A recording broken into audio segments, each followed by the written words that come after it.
Eh bien, salut tout le monde, c'est The Gamer King, j'espère que vous allez toutes et tous très bien. Moi ça va super. Aujourd'hui on se retrouve pour une vidéo un petit peu spéciale, parce que cette vidéo ça va être un épisode bonus des chroniques de DC Comics. Alors je sais que normalement on était censé faire un autre épisode, donc l'épisode sur Stargirl et la Société de Justice d'Amérique. Mais au final je me suis dit que c'était mieux de faire un épisode un petit peu plus court, où on parlait d'un personnage dont justement je n'entends pas souvent parler, et dont nous allons parler aujourd'hui parce que sur ce personnage justement j'ai une petite théorie à partager avec vous. Alors le personnage en question, dont nous allons parler aujourd'hui, c'est Music Meister. Un personnage dont on n'entend pas beaucoup parler autant dans les comics que dans les séries, etc.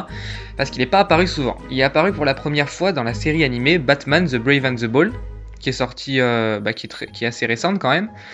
Et après il est apparu du coup une deuxième fois dans le comics du même nom, et dans un crossover entre la série Flash et la série Supergirl. Et c'est de celui-là qu'on va parler. Alors, si vous n'avez pas encore vu le crossover et que vous souhaitez le voir, personnellement, je vous conseille de ne pas regarder cette vidéo et de vous faire la surprise quand même, parce qu'il va y avoir du spoil dans la vidéo tout de même. Après, si vous continuez à regarder la vidéo, moi je considère que vous avez déjà vu le crossover ou que vous vous en foutez de le voir, que vous comptez pas le voir. Alors, je vous propose de commencer tout de suite la vidéo et c'est parti pour présenter Music Meister. Alors tout d'abord, commençons par le début, parce que je ne pense pas que vous connaissiez Music Meister. Alors je vais commencer par le présenter. Alors, la description est un petit peu brève, parce qu'en effet on ne connaît pas grand chose de lui en fait. On ne connaît pas son identité, on ne connaît pas ses réels pouvoirs, on ne sait pas d'où il vient non plus. Ce qui fait que c'est un personnage assez difficile à resituer dans l'univers, et assez difficile aussi à situer en tant que héros ou en tant que vilain. On sait juste qu'il se déplace donc dans les univers pour corriger justement ceux qui en ont besoin. Enfin, c'est comme ça qu'il se décrit dans la série Flash à la fin. Alors, personnellement, il y a plusieurs éléments justement dans cet épisode qui prêtent à penser que Music Meister viendrait de la réalité. Donc notre réalité, là une réalité où Flash et Supergirl c'est des séries. Ce qui permettrait aussi de comprendre pourquoi est-ce qu'il sait autant de choses sur eux, comment il connaît leurs identités, comment il connaît leurs faiblesses, comment il connaît leurs points forts, leurs pouvoirs, etc. Alors, je vais vous expliquer les arguments qui m'ont fait penser ça au fur et à mesure de la vidéo.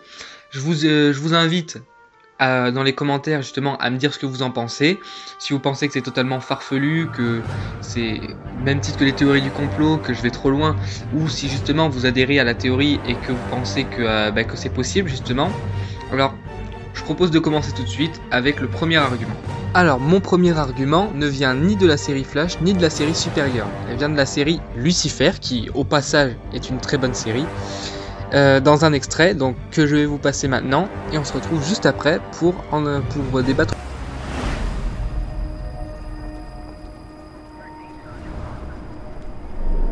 La victime s'appelle Ash Corrigan, 27 ans. Cause de la mort, traumatisme par objet contondant qui a dû laisser des traces circulaires autour de la plaie. Donc comme vous avez pu le voir, en arrière-plan, derrière Lucifer, on voit un panneau publicitaire pour la série Supergirl. Ce qui laisse donc sous-entendre que dans le monde de Lucifer, Supergirl est une série, que Flash, Supergirl, tout ça n'existe pas. Enfin, pas à ma connaissance en tout cas. Donc, ça laisse une possibilité pour que ce soit pareil pour Music Meister, que dans son monde, Flash et Supergirl ne soient que des séries aussi.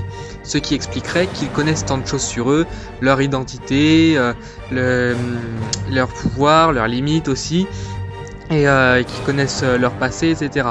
Alors, paradoxalement, il connaît bien leur passé, mais on va voir tout de suite, c'est mon deuxième argument, qu'il ne connaît pas leur avenir, et on va voir pourquoi. Et oui, mon deuxième argument est que Music Meister ne fait à aucun moment référence au futur, ce qui signifie donc qu'il ne le connaît pas en fait. Et ça a été donc ma thèse dans le sens où, si c'est un spectateur de la série et qu'il la suit comme tout le monde, comme il arrive à l'épisode 17, il ne peut pas savoir ce qui va se passer après. Il ne sait que ce qui s'est passé avant, donc les épisodes qu'il a déjà vus. Je pense notamment à certains passages où il dit à Wally qu'il n'est pas en très grande forme, et nous on comprend parce qu'on a vu ce qui lui était arrivé plus tôt dans les épisodes. Mais Music Meister, lui, il sait comme le spectateur ce qui s'est passé avant, il sait ce qui se passe sur l'instant présent, ce qu'il voit. Donc il n'est pas omniscient dans le sens où il ne sait pas tout ce que font tous les personnages pendant qu'il ne les voit pas. Et il ne connaît pas le futur non plus, étant donné que, si on suit la logique, l'épisode n'est pas sorti, donc il ne peut pas le connaître. Alors, il y a un élément justement qui est lié à ça, et qui justement vient aussi étayer ma thèse, qu'on va étudier dès maintenant. Alors que Flash et Supergirl sont dans le coma et sont en plein trip hallucinogène, Music Meister, qui a piqué accessoirement leur pouvoir, est parti cambrioler une banque. Donc, Kid Flash, Vibe et Martian Manhunter partent l'arrêter. Et à ce moment-là, il y a Music Meister qui dit une phrase qui m'a beaucoup troublé sur le coup, connaissant justement l'univers DC Comics. Donc je vous passe l'extrait tout de suite. Et si vous connaissez comme moi, ça risque de vous choquer un petit peu aussi. Ami, Kid Flash. Ah, quel bonheur que tu aies pu te libérer. Je suis super fan de ton boulot, même si je trouve que ces derniers temps, tu n'avais pas l'air au mieux de ta forme. Tu vois ce que je veux dire? Ça doit être seulement parce que tu as encore la trouille après ce qui s'est passé dans la vitesse pure, c'est ça, hein? Non. Et j'ai pas peur de toi, j'ai peur de rien. Prouve-le. Et oui, si vous avez bien écouté, Music Meister vient de parler avec Wally de ce qui s'est passé dans la vitesse pure. Or, ceux qui connaissent un petit peu d'ici me comprendront, pour les autres je vais expliquer, c'est impossible étant donné que les seuls personnages qui ont accès à la vitesse pure, ce sont les speedsters, donc les bolides en français. Donc en gros ceux qui courent vite, genre Flash, Kid Flash, Savitar, Zoom, etc. Il n'y a que eux qui ont accès à la vitesse pure, et Music Meister n'a la super vitesse qu'après l'avoir piqué à Flash, ce qui signifie qu'il ne l'avait pas avant. Donc il ne pouvait pas aller dans la vitesse pure. Le seul moyen pour qu'il sache ce qui s'y était passé, c'est qu'il ait vu justement l'épisode où nous on voit Flash aller dans la vitesse pure et on voit ce qui se passe dedans. Donc Music Meister aurait très bien pu faire comme n'importe quel spectateur, c'est-à-dire voir l'épisode dans lequel on voit justement le calvaire que subit Kid Flash dans la vitesse pure et justement ressortir ça sur le tapis comme si de rien n'était, parce que là sans ça c'est pas possible qu'il sache ce qui s'y soit passé.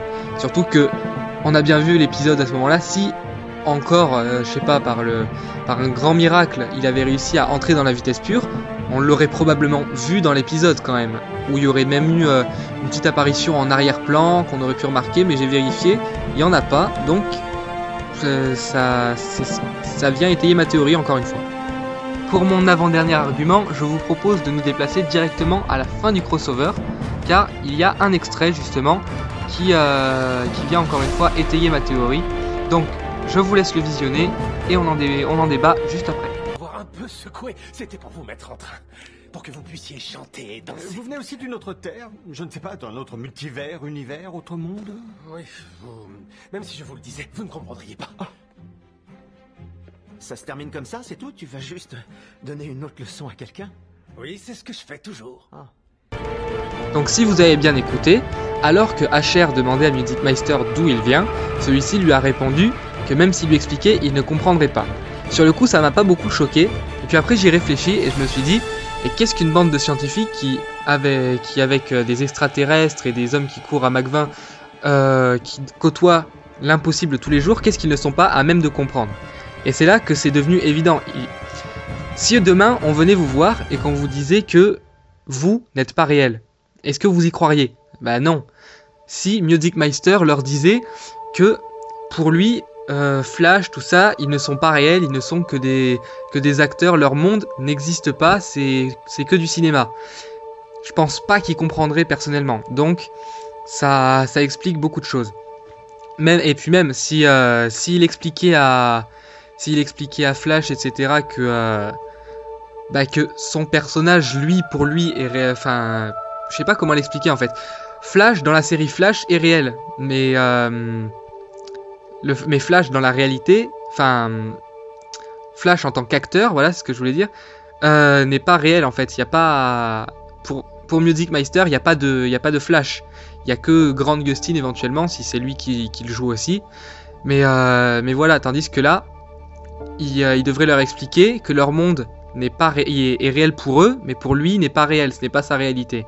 Donc ce serait assez compliqué à expliquer, c'est pour ça que d'un côté je compatis avec lui de ne pas pouvoir leur expliquer d'où il vient. Et Ce qui nous amène enfin à notre dernier argument qui se situe tout à la fin du crossover. Mon dernier argument est assez particulier parce que tout dépend de l'interprétation en fait. L'interprétation personnelle peut changer totalement du coup ce qu'il signifie. C'est à la fin en fait, quand après que Music Meister a expliqué à tout le monde qu'il pouvait pas leur expliquer d'où il venait, il disparaît. Sauf que c'est sa manière de disparaître moi qui m'a interpellé. À mon avis, il vient pas déjà d'une autre terre. Parce que s'il venait d'une autre terre, il aurait fait comme à la fin de l'épisode de Supergirl, quand il s'en va, il aurait activé le truc de Cisco pour ouvrir une brèche, ou il aurait ouvert une brèche avec ses pouvoirs, ou il aurait demandé à Cisco de lui ouvrir une brèche. En tout cas, il serait passé par une brèche pour aller justement retourner dans son univers. Il ne vient pas d'une autre époque non plus, donc il ne peut pas venir du futur, parce que sinon, il aurait été obligé d'ouvrir un tunnel temporel pour pouvoir justement retourner à son époque. Alors que là, non, c'est totalement différent. Il a tout simplement disparu. C'est-à-dire que il a disparu au fur et à mesure, un peu comme une fondue au noir. C'était ça qui était assez particulier, comme s'il s'effaçait de la réalité. Et c'est ça justement qui me fait penser qu'il vient de notre réalité, donc un monde où tout ça n'existe pas, tout ça n'est pas possible. Et aussi, faut oublier d'expliquer ça peut pas être un paradoxe non plus, un petit peu à la Eobard de Thawne, parce que si on se souvient bien, attention spoiler, dans la saison 1, quand Eobard de Thawne devient un paradoxe, donc quand Eddie se suicide, et que du coup Eobard n'est pas censé exister, il se désagrège dans l'air en gros, si je peux dire. Tandis que là vraiment, je vais vous passer l'extrait pour vous montrer comment il disparaît. C'est un peu de la magie, donc c'est ça qui me prête à penser c'est aucun de ces trois cas. Think of your fellow man, lend him a helping hand, put a little love in your heart. Et ben voilà, c'est tout pour cette vidéo, j'espère qu'elle vous aura plu. Donc je vous avais prévenu une vidéo un petit peu plus courte que d'habitude, même vachement plus courte, donc parce que c'est qu'un épisode bonus des Chroniques de DC Comics. Je vous rassure, le prochain épisode des Chroniques de DC Comics, ce sera bel et bien Stargirl et la Société de Justice d'Amérique. En attendant, je sais pas trop quelle vidéo sera la prochaine. Je pense que ce sera sûrement le Let's Play sur Hitman. Ça c'est surtout une vidéo, celle-là c'est une vidéo transition surtout, pour montrer que, pour sortir une vidéo, ça faisait pas mal de temps que j'en avais pas sorti, donc pour essayer de faire un petit quelque chose quand même, surtout que j'avais cette théorie, je me suis dit que ce serait sympa de la partager avec vous. Si vous y adhérez, n'hésitez pas à me le dire justement, et à me dire si vous voulez que je fasse d'autres théories comme ça sur les personnages dans les séries ou dans les comics, ou même dans les séries animées, dans les films animés, j'en sais rien du tout, ou même sur Marvel, des fois ça peut être sympa aussi. Je demanderai des infos à 2-3 potes, mais n'hésitez vraiment pas. Si vous avez des personnages comme d'habitude sur lesquels vous voulez que je fasse des vidéos, dites-le moi aussi en commentaire, et je ferai de mon mieux pour essayer de faire dessus. Sur ce, je vous dis à la prochaine fois. Allez, salut!